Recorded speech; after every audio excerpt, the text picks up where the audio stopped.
Well, ladies and gentlemen, seems I'm back. This time, I'd like to go a little bit more in depth about this. My first big step into truly being a part of MtG Finance. This is a story and a few tips along the way about how I obtained 14 boxes, just barely shy $1,400, and with the Gatewatch. However, the interesting catch here is, out of that amount, that final amount, and that tax, yeah, that's kind of gouging. That's Washington for you. But out of this amount, I probably only paid around 50 bucks out of my own pocket. 50 bucks. 50 bucks for all this.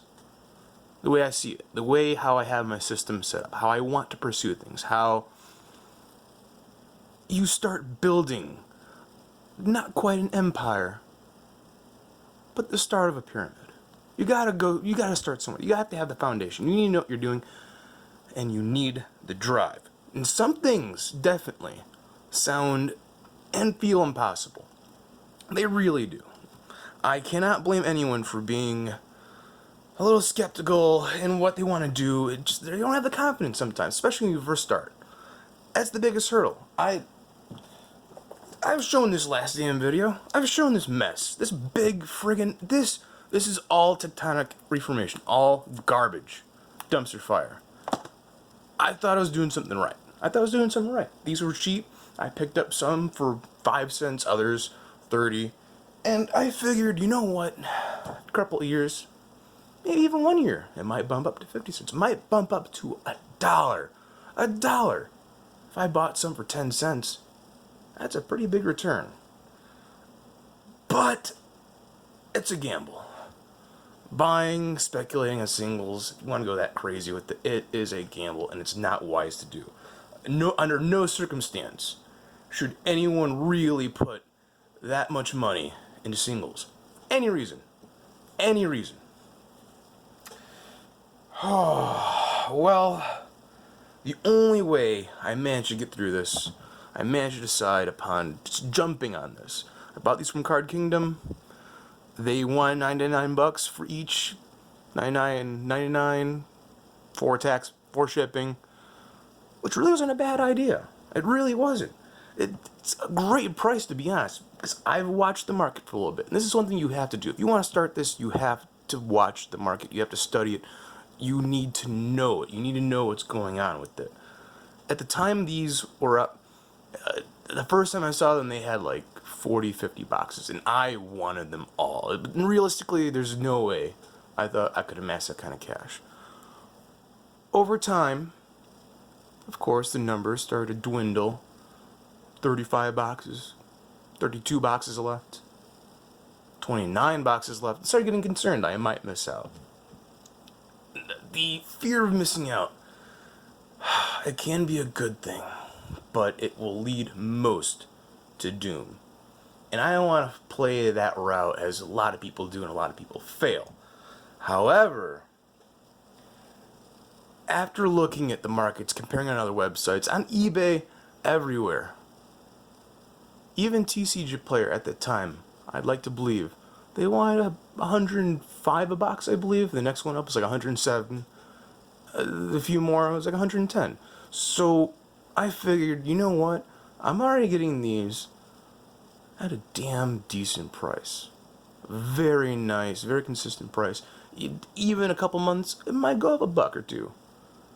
Well, ladies and gentlemen, if you look at the prices of these boxes today, I believe the last time I checked, bought these at 99 bucks. Let's call it 100.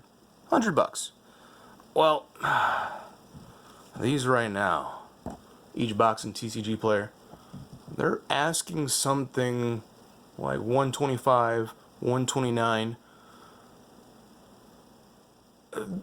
And I bought this in December of last year.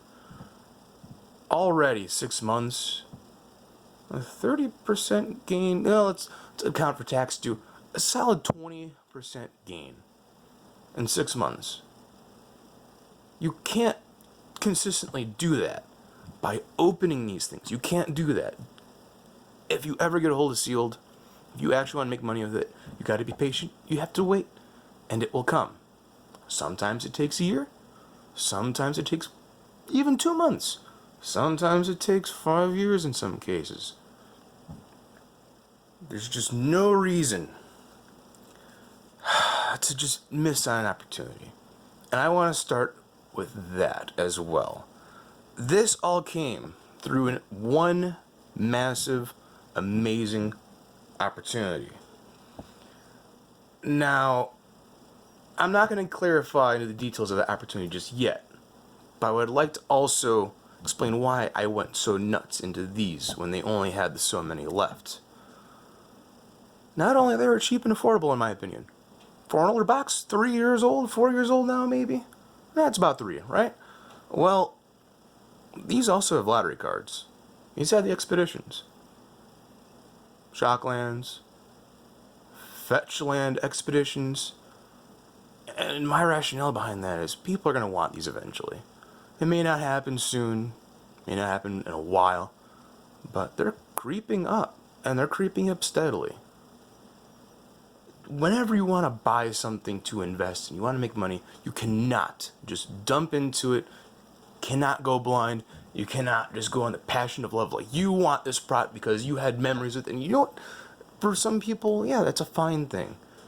But it's not quite the smart thing to do.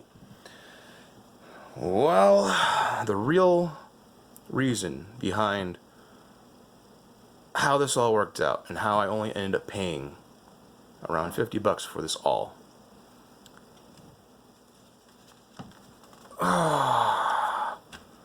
Well, it takes luck sometimes. Just like patience with waiting on these and sitting on them for a while to see some money, you do need a little bit of luck, and you need to be patient with finding the right people to work with. And well, there was one individual, as you can see some of the spoilers already at the bottom. They needed to sell their collection. Now, there's a much deeper and unfortunately darker side to that story. That was a very unfortunate event for those involved. But these are the spoils of what happens when you take your time and when you can actually manage to make a wonderful impression if you are entirely fair, if you're entirely honest with the client you want to work with. If they want to sell you the collection, you need to be upfront with them. You need to be honest. Never, ever try to shark them. Some people, yeah, you want to make money. You want to make the biggest bang ever. Most people know what they're getting into. Most people know what they have. And the most insulting damn thing is to have some a-hole come by and tell you, you know what? I know, and they're going to tell themselves in the head that, yeah, there's a $5,000 collection. Well, you know what? I'll give you $800 for it. That hurts. You imagine how they feel. You say, I'll give you $250. Like, what? Who's really going to accept that besides someone who doesn't know what they're doing, or if they're going to sell you a bunch of fakes? You don't want to have that kind of repertoire when you're trying to make not even a living off of this, but if you want to see it grow and grow very well. Well, it's not as simple as just buying a collection now, is it? It's never that simple. Sometimes, if you don't want to sell individually, sometimes you don't want to sell locally. There's another option. And for the longest time, I did not believe in that option. That option is buy listing. And these are what's left as far as the older goodies in this whole collection. I figured these are the most special to put up front. But they're not the only cards. In fact, this box is full of somewhat sorted rares and mythics. And this box is full of older sword rares and mythics. Legacy era, I want to say. Some others mixed in. And this interesting pile over here. This is just more of what comes with proper execution of working with people, of being honest, being upfront, buy listing wisely, and then keeping what you think might work out. Well, and it just goes on and on with wonderful goodness. Now, I'll be honest. The first buy list order I did off of this collection, I did see probably an easy 1,500 in store credit. And that's probably the best way to go about this. If you want to do this successfully, if you find a place that buy lists and they offer store credit at a bonus, take it. Take it, especially if you're eyeballing the sealed product that they have. You have to take that. That is probably the smartest thing in my opinion to do. Hands down. Absolutely hands effing down. I paid, I think, and this is going to sound pretty bad. This is going to sound pretty damn bad. Considering the value here, prices have been increasing back again after the most recent crash. I think I paid $1,100, maybe $1,200 for not only what is left of here, but think about that. I put in 12. I still have all this value, and I'm not even going to count this up right now. But then also, for the long term, if you do things right, you have something you can sit on, something that's going to help build you over time. I already made the mistake of selling one of these boxes, and I shouldn't have. I really shouldn't have. The asking price at the time was like $120, and I think the guy offered $130 because it was local, and I took it. Because I figured, why not? Well, you should always, no matter what, hold on to sealed over singles. Always. I'll explain why as I introduce someone back, or at least the first time in this instance, and hopefully he wants to behave while I spend the last few minutes discussing tactics and things to be aware of while having an operation similar to both buying collections and using buy lists.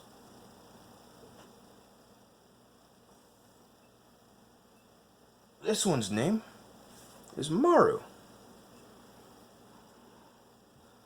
He is a banana ball python, and I'm gonna just let him chill. Maybe not let him be so close to such riches, just in case something were to happen. But now I want to get into some finer details about how you should actually do this. It's not as simple as you just find a buy list. You think the price is okay, and you go for it. No. What you need to do, you need to look up at least two places. I use usually TCG Player and Card Kingdom. Off the bat, first things I do, I check what they're usually selling at. Standard pricing, check all the lists, mint, near mint, slightly played, whatever. Check eBay, see what they're selling at on eBay. Check the history of what items have sold. Then you can check the buy lists. And whenever you see a very small gap between those pricings and the buy lists, jump on it. The longer you wait, the more people are going to fill them in once they see it. And that's going to be it. You're going to lose that. For example, I was watching, and this is probably, should I use Lomog as an example? Or was it Cavern of Souls? It's one of the two. Asking rate at the time, I think for Cavern of Souls, was, I'd like to say $55 selling on eBay usually. maybe hitting 60. And if you check, your pricings and whatnot in the buy lists, if they're gonna offer you 35, no, be patient on that. Sit on it. More will be asked for, or you can just try to sell on eBay in the meantime. Now, what I don't like using eBay for selling is those fees will eat at you. They will heavily eat at you. 5, 10, 15% shipping. When you have a card that sells decently, you get, $50 for it. You just lost a significant portion of your potential yield. And I'm going to have to bring this guy back before he goes too far. You just need to be patient. You need to choose your battles wisely. You cannot just accept whatever offer comes your way. Now, the only thing that really matters about that aspect is worrying if it's a very hot, very popular card. If it's something that people are always going to need, it is likely to be reprinted. I've had a few Ugins from this collection, and at the time, I think they were selling for cash, 40, maybe 45. The buy list was offering, I believe, 38 to 40, and now at the time, it sounded like a lot of money. I got anxiety as eventually the months went by. We had Ugin's price going up and up and up. Eventually peaked at 60, 62 bucks. Well, what do you know? What happened? Core 21 came out and obliterated those prices. Just smashed. Gone. There's one horror story out there floating around of someone who put in 5 digits worth of money on that one card, and they lost their ass. Don't be that guy. That's why I say don't deal in singles. Don't deal in risky things. Sealed is always going to be where it's at. Always. Always. No matter what. Sealed is your best option. It's slow. It's boring. It doesn't get anywhere most of the time in a hurry. But when it does get going, you will be rewarded for it. I can promise you that. Just be patient out there. Be safe. Let me know what you guys want to see more of. And for now, I'm out. Thank you. Be safe out there, people.